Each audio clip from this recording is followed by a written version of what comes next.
Hi friends, ഞാനിന്ന് share ചെയ്യാൻ പോകുന്നത് എല്ലാവർക്കും വളരെ ഉപകാരപ്രദമായ കൊച്ചു കൊച്ചു ടിപ്സുകളുമായിട്ടാണ്. അപ്പോൾ വീഡിയോ സ്കിപ്പ് ചെയ്യാതെ കാണുക.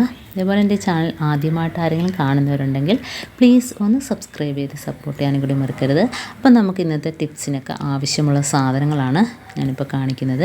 അപ്പോൾ അതിനായിട്ട് നമ്മുടെ കിച്ചണിലൊന്നും ഉപയോഗിക്കാത്ത ഒരു ടിൻ എടുക്കുക. പിന്നെ നമുക്ക് വേണ്ടത് കംഫർട്ടാണ്, പിന്നെ വേണ്ടത് പൗഡർ, ഇനി വേണ്ടത് കർപ്പൂരം. അപ്പോൾ ഈ 3 സാധനങ്ങൾ മാത്രം മതി കേട്ടോ.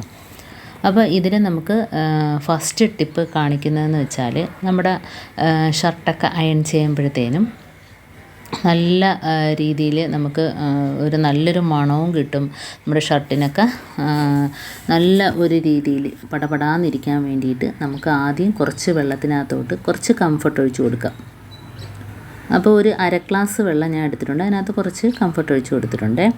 അപ്പോൾ ഇനി നമുക്ക് വേണ്ടതെന്ന് വെച്ചാൽ, ഒരു സ്പ്രേ ബോട്ടിലിനകത്തോട്ടാക്കിയിട്ട് നമ്മൾ ഷർട്ട് മുണ്ടൊക്കെ അയൺ ചെയ്യാൻ പോകുന്ന സമയത്തിന് നമ്മളിതൊന്ന് സ്പ്രേ ചെയ്ത് കൊടുത്തിട്ട് അയൺ ചെയ്യുകയാണെങ്കിൽ ഷർട്ടിനൊക്കെ നല്ലൊരു പുതുമയും നല്ല ഒരു പ്രത്യേകം പടപടാന്നിരിക്കും. നല്ല ഷർട്ടൊക്കെ നല്ല രീതി നമ്മളിപ്പോൾ സ്റ്റിഫ് മുക്കാതെ നമ്മൾ കഴുകി അയൺ ചെയ്താലും ഈ ഒരു സ്പ്രേ ചെയ്ത് കൊടുത്തതിന് ശേഷം നമ്മൾ നോക്കുകയാണെങ്കിൽ നല്ല രീതിയിൽ ഷർട്ടൊക്കെ പുതിയതുപോലെ നമുക്ക് കിട്ടും കേട്ടോ.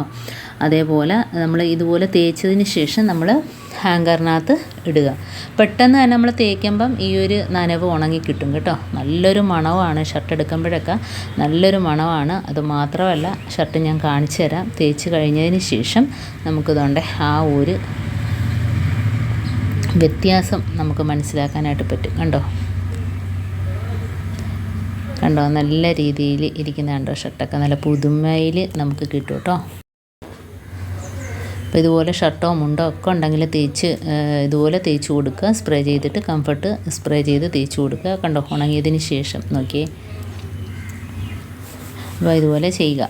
അടുത്ത ടിപ്പെന്ന് പറഞ്ഞാൽ, നമ്മൾ വീട്ടിനകത്തൊരു സുഗന്ധം നിലനിർത്താനെന്ന് വെച്ചാൽ, നമ്മൾ ആ ബാത്റൂമിൽ, കിച്ചണിൽ ബാഡ് സ്മെല്ലൊക്കെ പോകുന്നതിന് വേണ്ടിയിട്ട് നമുക്ക് ഇതേപോലെ ഒരു അടപ്പിനകത്ത് കുറച്ച് ഉപ്പ് പൊടിയാണ് ഇട്ട് കൊടുത്തതിന് ശേഷം കുറച്ച് കംഫർട്ട് ഒഴിച്ച് കൊടുക്കുക.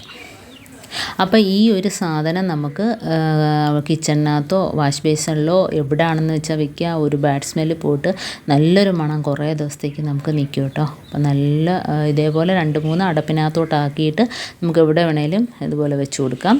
അപ്പോൾ ഞാൻ വാഷ് ബേസിൻ്റെ ഭാഗത്ത് വെച്ച് കൊടുത്തിട്ടുണ്ട് കേട്ടോ. അപ്പോൾ അവിടെ കൈ കഴുകാനൊക്കെ വരുമ്പോഴത്തേന് തന്നെ നല്ലൊരു മണമാണ്. അപ്പം ഇങ്ങനെ ചെയ്യുക.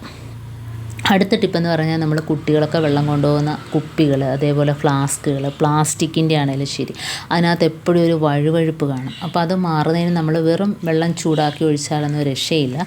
അപ്പം നമുക്ക് ഇതിനകത്ത് കുറച്ച് അരിയിട്ട് കൊടുക്കുക. അപ്പോൾ ചാക്കരി 1 സ്പൂൺ അളവിൽ ഞാൻ അരിയിട്ട് കൊടുത്തിട്ടുണ്ട്.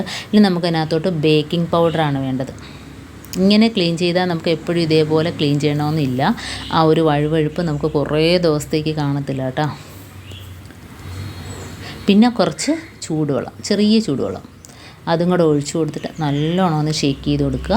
അപ്പോൾ ജസ്റ്റ് ഒന്ന് ചെയ്യുമ്പം തന്നെ ഞാൻ അതിനകം കാണിച്ചു തരാം. അത്ര നല്ലൊരു വെട്ടവും തിളക്കവും അതിനകത്ത് നമുക്ക് കിട്ടും. അപ്പോൾ ഇതേപോലെ പ്ലാസ്റ്റിക്കിൻ്റെ കുപ്പികളാണെങ്കിലും ചെയ്ത് കൊടുക്കുക. കാരണം സ്ഥിരം നമ്മൾ വെള്ളം അതിനകത്ത് കൊടുത്തു വിടുന്നതല്ലേ. അപ്പോൾ ഇതേപോലെ ഏത് കുപ്പിയാണേലും ഫ്ലാസ്ക് ആണേലും എല്ലാം നമുക്ക് ഇതേപോലെ ക്ലീൻ ചെയ്തെടുക്കാനായിട്ട് പറ്റും. ഇതിപ്പോൾ ഞാൻ ആ വെള്ളം കളഞ്ഞിട്ട് കാണിച്ചു തരാം. ആ വെള്ളത്തിൻ്റെ ആ ഒരു അഴുക്ക് വ്യത്യാസം നമുക്ക് ദാണ്ടെ അറിയാൻ പറ്റും. കണ്ടോ, ആ ഒരു വഴുവഴുപ്പൊക്കെ പോയിട്ട് കണ്ടോ. ഫസ്റ്റ് തന്നെ നമുക്ക് കാണിക്കുമ്പം അതിനകത്ത് അകത്തൊക്കെ നല്ല വെട്ടിത്തിളങ്ങുന്നതായിട്ട് കാണാം. ഇനി നല്ലോണം ഒന്ന് കഴുകിയെടുത്താൽ മാത്രം മതി. കണ്ടോ, നല്ലൊരു വെട്ടമാണ് അതിനകത്ത്. ഇനി നമുക്ക് ഈ വെള്ളത്തിൻ്റെ കളർ വ്യത്യാസം കണ്ടോ. ഇനി നമുക്ക് നല്ലോണം ഒന്ന് കഴുകിയെടുത്തിട്ട് ഉപയോഗിക്കാവുന്നതാണ്. അടുത്ത ടിപ്പാണ്, നമ്മൾ ഹാൻഡ് വാഷ് ഉപയോഗിക്കുമ്പോഴത്തേനും നമ്മൾ ഇതേപോലെ പ്രസ് ചെയ്യുമ്പോൾ പെട്ടെന്ന് അതിനകത്തുനിന്ന് ഒരുപാട് ചാടി വരും. അപ്പോൾ കുട്ടികൾക്കൊക്കെ ആണെങ്കിൽ ഇതൊരു കളിയായിരിക്കും അല്ലേ. അവർ ഇതുപോലെ ഒന്ന് പ്രസ് ചെയ്യുമ്പം തന്നെ കൈ കഴുകുമ്പോഴത്തേനും പെട്ടെന്ന് അതിനകത്തുള്ള ഹാൻഡ് വാഷ് തീർന്നു പോകും. അപ്പോൾ അതേപോലെ ഇല്ലാതിരിക്കാൻ വേണ്ടിയിട്ട് ഇതേപോലെ ഒരു റബ്ബർ ബാൻഡ് ആ നിൽക്കുന്ന ഭാഗത്തുണ്ടല്ലോ, പ്രസ് ചെയ്യുന്ന ഭാഗത്ത് ഇതേപോലെ ഒന്ന് ഇട്ട് കൊടുക്കുക, ചുറ്റി കൊടുക്കുക. ഉണ്ടോ, അപ്പോഴത്തേനും നമുക്ക് ഹാൻഡ് വാഷ് നിൽക്കുമ്പോഴത്തേനും ആവശ്യത്തിനേ വരത്തുള്ളൂ. പെട്ടെന്ന് ചാടി ഒരുപാടങ്ങ് പോകത്തില്ല. ഇപ്പോൾ കുട്ടികളാണെങ്കിലും ഉപയോഗിച്ചാൽ പെട്ടെന്ന് നിൽക്കിയേ വരത്തില്ല. കണ്ടോ, നല്ല ഒരു ബലം കൊടുത്ത് നിൽക്കുമ്പോഴേ ചെറുതായിട്ട് വരത്തുള്ളൂ. അപ്പോൾ നമുക്ക് ഒരുപാട് ദിവസം ഉപയോഗിക്കാനായിട്ട് പറ്റും. അപ്പോൾ കുട്ടികൾ പെട്ടെന്ന് അത് തീർത്ത് കളയത്തുമില്ല. ഇനി അടുത്ത ടിപ്പെന്ന് പറഞ്ഞാൽ നമുക്ക് ഇതേപോലത്തെ ഒരു ടിൻ എടുത്തിട്ടുണ്ട്. ഇനി നമുക്ക് ഇതിനുള്ള സാധനങ്ങളാണ് കർപ്പൂരം, പൗഡർ, അതേപോലെ കംഫർട്ട്. അപ്പോൾ ആവശ്യത്തിനുള്ള കർപ്പൂരം എടുക്കുക. 1, 2, 3 ഒക്കെ എടുക്കുക കേട്ടോ. അത്രമാത്രം നമുക്ക് തുടയ്ക്കാൻ ആവശ്യമുണ്ടോ അതിനനുസരിച്ച് നമുക്ക് കംഫർട്ട് എടുക്കുക. അപ്പോൾ ഞാൻ അതൊന്ന് പൊടിച്ചിടുകയാണ് ചെയ്യുന്നത്. അപ്പോൾ കൈ കൊണ്ട് തന്നെ നമുക്ക് പെട്ടെന്ന് പൊടിഞ്ഞ് കിട്ടും. ഇനി നമുക്ക് ഇതിനകത്തോട്ട് വേണ്ടതെന്ന് വെച്ചാൽ ഇതിനകത്തോട്ട് നമുക്ക് കുറച്ച് കംഫർട്ട് ഒഴിച്ച് കൊടുക്കാം. അപ്പോൾ കർപ്പൂരവും കംഫർട്ടും അതേപോലെ തന്നെ പൗഡർ 3ൻ്റെ ഒരു സ്മെല്ല്, ഒരു പ്രത്യേക ഒരു സ്മെല്ലാണ്. നമ്മളെ വീടിനകം മൊത്തം സുഗന്ധം നിൽക്കും. അത്ര ഒരു സ്മെല്ലാണ് കേട്ടോ. ഇനി നമുക്ക് കർപ്പൂരം അതേപോലെ തന്നെ കംഫർട്ട്, പിന്നെ വെള്ളം, ഇനി നമുക്ക് പൗഡർ. അപ്പോൾ ഇത്രയും സാധനം വെച്ചിട്ട് തന്നെ നമുക്ക് നല്ല രീതിയിലൊരു സൊല്യൂഷൻ റെഡിയായിട്ട് കിട്ടിയിട്ടുണ്ട്. ഇപ്പോൾ തന്നെ നല്ലൊരു മണമാണ്. ഈ ഒരു സാധനം നമുക്ക് തുടയ്ക്കുന്ന വെള്ളത്തിലോട്ട് ഒഴിച്ചു കൊടുക്കുക. എന്നിട്ട് തുടയ്ക്കുകയാണെങ്കിൽ വീട് മുഴുവനായിട്ട് ക്ലീൻ ആകുന്നത് മാത്രമല്ല, കർപ്പൂരം അറിയാലോ, നമ്മളത് വെച്ച് തുടയ്ക്കുമ്പം തന്നെ ഇതിപ്പോൾ നമ്മൾ തുടയ്ക്കുന്ന വെള്ളത്തിനകത്തോട്ട് നല്ല ഒഴിച്ചു കൊടുക്കുകയാണ്. അപ്പോൾ ഇത് വെച്ച് തുടയ്ക്കുമ്പം തന്നെ നമ്മുടെ ടൈലിൻ്റെയൊക്കെ ഇടയിൽ ഉറുമ്പ് കൂട് കൂട്ടും, അതുപോലെ ചീതൽ, ഇതൊന്നും ഉണ്ടാവത്തില്ല കേട്ടോ.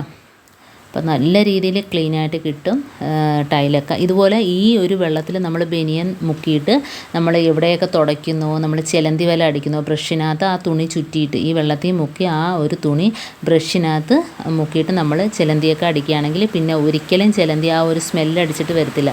പ്രത്യേകിച്ച് കർപ്പൂരം, കംഫർട്ട്, പൗഡർ നല്ലൊരു മണമാണ്. കർപ്പൂരത്തിൻ്റെ ആ ഒരു സ്മെല്ല് ഇതിനൊന്നും ഇഷ്ടപ്പെടാത്തൊരു സ്മെല്ലാണ് കേട്ടോ. അപ്പം നമുക്ക് ഈ ഒരു വെള്ളം ബാക്കിയുണ്ടെങ്കിൽ തന്നെ നമ്മുടെ കിച്ചൺ സിങ്കിലോ വാഷ് ബേസിനിലെ സീവിലോ അതല്ലെങ്കിൽ ബാത്റൂമിൽ സീവിലോ ഒക്കെ ഒഴിച്ചു കൊടുക്കുകയാണെങ്കിൽ അതിനകത്തുനിന്ന് വരുന്ന പ്രാണികൾ, അതുപോലെ തന്നെ പഴുതാര, പുഴു, ഇതൊന്നും ഉണ്ടാവത്തില്ല കേട്ടോ. അപ്പോൾ ഇതേപോലെ നമ്മൾ ചെയ്യുകയാണെങ്കിൽ ദിവസവും ഇതേപോലൊന്നും സൊല്യൂഷൻ ഉണ്ടാക്കി ചെയ്യണമെന്നില്ല. ആഴ്ചയിൽ ഒരു ദിവസം മാത്രം മതിയാകും. അപ്പോൾ അതുകൊണ്ട് വീട് ഫുള്ള് നമുക്ക് ക്ലീനായിട്ട് നല്ലൊരു മണമൊക്കെ ആയിട്ട് നമുക്ക്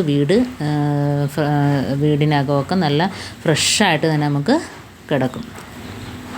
അപ്പോൾ ഇതേപോലെയൊക്കെ ചെയ്യാത്തവർ ചെയ്ത് നോക്കുക. കണ്ടോ, തുടച്ച് കഴിഞ്ഞപ്പോൾ ആ ഒരു വ്യത്യാസം ഇത്ര നല്ല ക്ലീനായിട്ട് കിട്ടിയിട്ടുണ്ട്. അപ്പോൾ ഇന്ന് കാണിച്ചതിൽ ഏതെങ്കിലും ഒന്ന് നിങ്ങൾക്ക് ഉപകാരപ്പെട്ടു എന്ന് കാണുകയാണെങ്കിൽ ഒന്ന് ലൈക്ക് ചെയ്യാനും കമൻറ്റ് ചെയ്യാനും സബ്സ്ക്രൈബ് ചെയ്യാനും മറക്കരുത്.